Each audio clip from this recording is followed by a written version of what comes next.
Olá, galera do primeiro ano, espero que todas e todos estejam bem. Vamos dar prosseguimento ao estudo do capítulo 3, Cultura e Ideologia, pensando agora na aula 4, Cultura e Vida Social. Esse tema tão instigante, tão amplo que é o tema da cultura. Certo? Vamos dar prosseguimento. Seguimos com Eduardo Cobra, esse muralista, tá? Paulista, com essa imagem para ilustrar os nossos slides. Então a gente viu que o termo cultura ela tem várias características. Na sua origem latina, ele deriva do termo colere, que significa cuidar e cultivar. No sentido ligado à saúde fisiológica, tem a ideia de cuidar do corpo. A religião, cultuar uma divindade. A produção de alimentos, a própria agricultura, as diversas culturas que existem.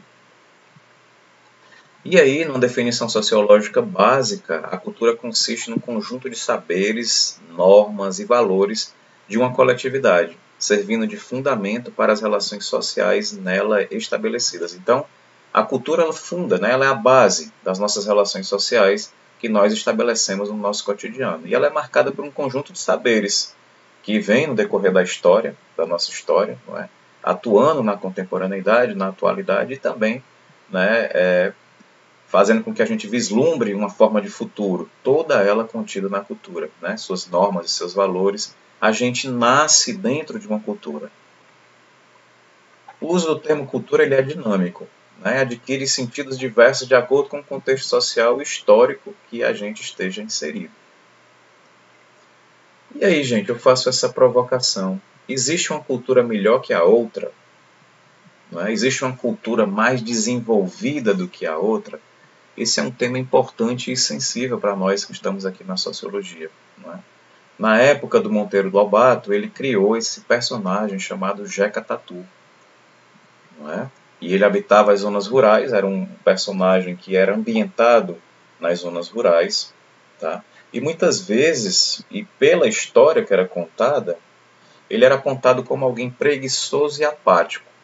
Então, essa imagem do Jeca Tatu ficou marcada, ficou estigmatizada nas pessoas das zonas rurais e também naquelas que que habitavam o Nordeste brasileiro, por exemplo. Tá? Então, essa marca de preguiçoso e apático ficou aí nessas pessoas. E exemplifica um modo preconceituoso de tipificar a cultura sertaneja, no caso. A cultura sertaneja é aquela do sertão brasileiro, não das músicas que são chamadas sertanejas hoje. É apresentada como inferior à cultura urbana. Então, começa-se aí a hierarquizar a cultura, tendo aquela dita, uma cultura mais civilizada, uma cultura moderna e uma cultura atrasada.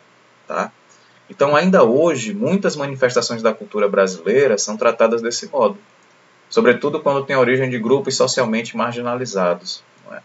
Por exemplo, as religiões de matriz africana, elas são, de uma certa maneira, estigmatizadas, marcadas com o estigma de que algo não é bom, de que algo atrasado. Esse é um exemplo de cultura utilizada como critério de valor. Tá? Definir a cultura como aquela que tem um maior valor, por exemplo. A cultura europeia seria superior à cultura dos povos originários que aqui estavam, quando eles chegaram em 1500. Então, vale a pena a reflexão sobre isso, certo? E aí nós temos aqui dois exemplos de música, de tradições culturais musicais, o samba e a música clássica. A música clássica seria superior ao samba, haja vista que foi constituída, foi pensada, reproduzida largamente desde a Europa. Ou o samba, que tem os elementos do povo africano que aqui veio escravizado, junto com elementos também dos povos originários que aqui estavam, e uma mistura também com a música europeia. Então, você já ouviu o discurso, certamente, a narrativa de que a música clássica é uma música refinada, e que o samba é uma música popular, tá? Não hierarquizando culturalmente, certo? As ciências sociais, aqui do nosso lado, a gente compreende que diferentes formas de inserção na cultura, não tem essa separação hierárquica, essa definição hierárquica, porque isso resulta em discriminação de pessoas ou grupos sociais.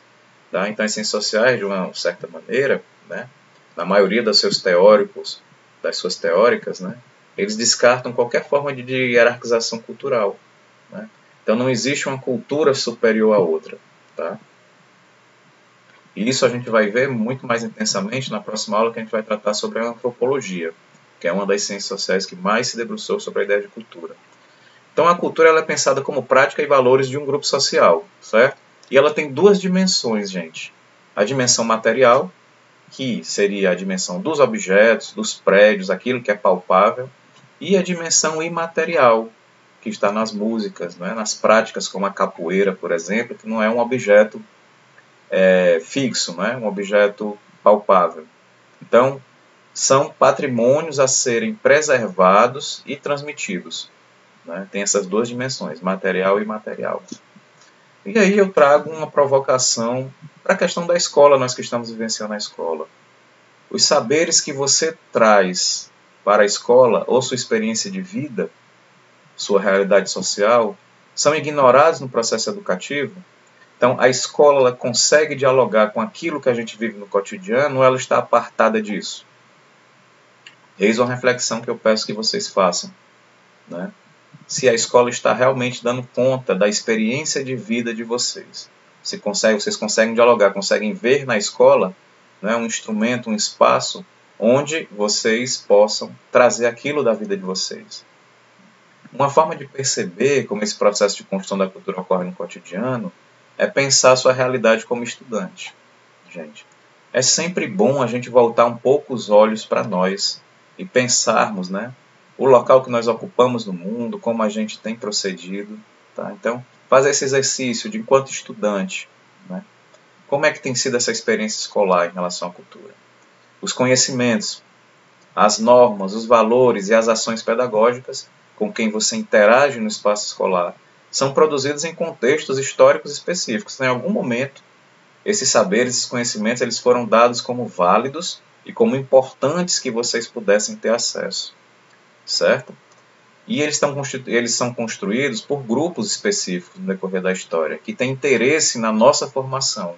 Então, aquilo que é passado para nós na escola, né, ela tem um objetivo, ela tem um interesse que seja cultural, um interesse de hegemonia, de que a gente, né, pense de determinada forma, por exemplo. Tá? Então, vocês saibam que isso é construído socialmente, isso é culturalmente constituído. Né? E a escola não consegue fugir dessa seara, tá? Dessa discussão. Tranquilo, gente? Estamos avançando na discussão de cultura. Hoje a gente viu a questão se há uma cultura mais importante que a outra, né? Que as ciências sociais ela descarta essa ideia de hierarquização, de ter uma mais importante, uma menos importante, né? E que se a gente tem discutido na escola essas questões culturais que atravessam o nosso cotidiano, ou ela está tratando apenas de uma cultura que não diz respeito à nossa, por exemplo, né, daquilo que a gente vive cotidiano. Eu espero que vocês continuem se cuidando, né, mantendo os cuidados, utilizando a máscara e que a gente possa se encontrar muito em breve. Tá? Fiquem bem, um abraço e até logo.